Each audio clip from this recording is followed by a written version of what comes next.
morning and welcome to our daily devotional from Pilgrim Congregational Church. I'm Patrick Horn. Very glad to have you with us on this Friday morning, February the 20th, 2026. And we are concluding our week with the last couple of verses from our lectionary reading from Genesis chapters 2 and 3. Chapters 2, verses 15 and 17 tell us about the tree of knowledge and the instructions given there by the Lord, not to the man and the woman in the garden, not to eat of the fruit of this tree of the knowledge of good and evil. Then in chapter 3, we've been reading about Eve, later named Eve, referred to here as the woman in the garden, and her exchange with the serpent. And the serpent is described as crafty and who does in fact offer a sort of tricky trap for the woman, and concerning whether or not she'll die and her eyes will be opened, and her mate there in the garden, and what exactly would be their experience if they ate the fruit from this tree. So now we get the last of the immediate consequences. The lectionary does not continue through the end of chapter 3, which is the end of the story, which is the Lord's reaction, the Lord's punishment for their disobedience, or at least his response to their disobedience. But what we have here is the consequences, the immediate consequences of this action by the woman and the man in the garden. So let's read Genesis chapter 3, verses 6 and 7, coming just after the serpent has told the woman that they would not die if they eat this fruit, and that their eyes will be opened and they will be like God, knowing good and evil. So let's read verses 6 and 7 now. So when the woman saw that the tree was good for food, and that it was a delight to the eyes, and that the tree was to be desired to make one wise, she took of its fruit and ate. And she also gave some to her husband, who was with her, and he ate. Then the eyes of both were opened, and they knew that they were naked. And they sewed fig leaves together and made loincloths for themselves. So this is a very interesting story with quite a lot of subtle references and nuances here, because there is this very important sense in which the serpent has participated in half-truths. That is, the serpent has actually given them information that is not wrong, that is in fact true, but not all the information. And it's really a cautionary tale that I think has to do with the understanding, the human understanding of the intellect, that is the human intellect, and its relationship to God. So notice in verse 6 that the attraction that the woman has for the fruit is on three different levels. It was good for food, so there's this physical attraction, that is the attraction for the good that it would be for food. There is also an aesthetic attraction, that is the delight to the eyes. So it was beautiful. We're familiar with this. We have seen fruit that looks beautiful, and some of the most famous paintings in the world are of bowls of fruit. And so I think we understand what's going on there. And then the last is that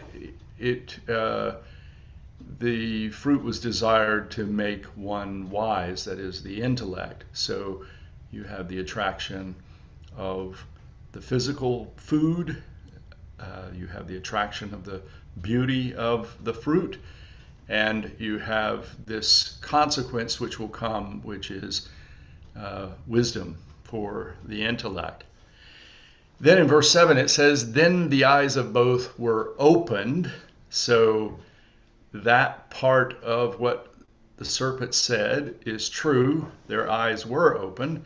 However, what they were open to did not line up exactly with what the woman expected. And this is expressed in the next phrase, and they knew that they were naked.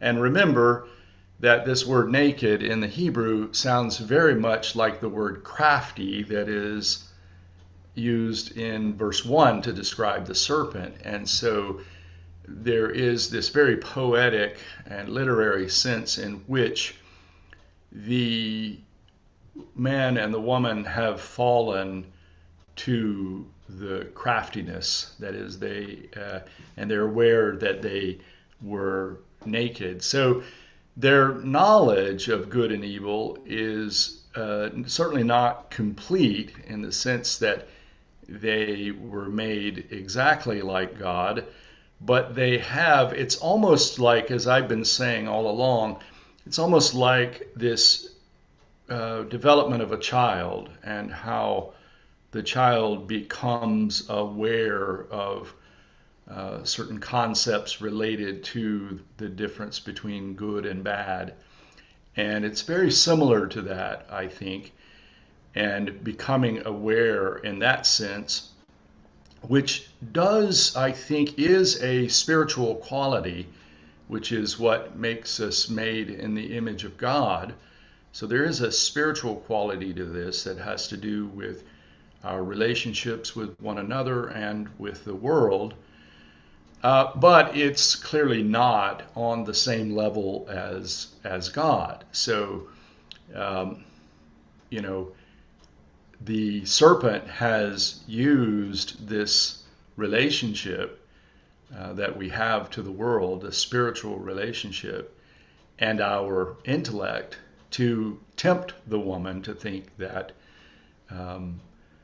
she and her mate in the garden were going to be more like God than they actually were. And so they were aware they were naked and they clothed themselves. And this is a demonstration of their knowledge of the difference between good and evil. Very, very interesting and powerful fundamental story of our tradition. Let's close with this word of prayer from W.E. Orchard writing.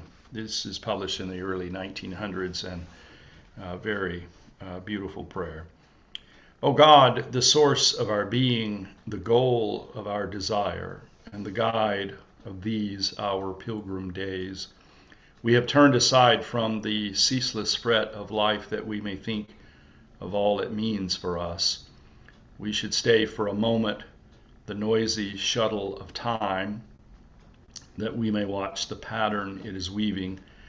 We would hush our busy thoughts that we might learn in silence the mysteries of our being. Beyond the clouds that veil our sight, we feel the sun must still be shining. Behind the tangle of human affairs, some mighty purpose working. Beneath the strange yearnings of our souls, there moves thyself, holy and vast. Gleams of purpose have visited our minds. The sense of some great destiny accompanies all our thoughts. We have reason for believing, we think, that thou art nearer to us than we are to ourselves. O God, our life, our hope, our strength, leave us not. Make us sure of thee. Disclose thy purposes. Make thy way straight before us. Amen.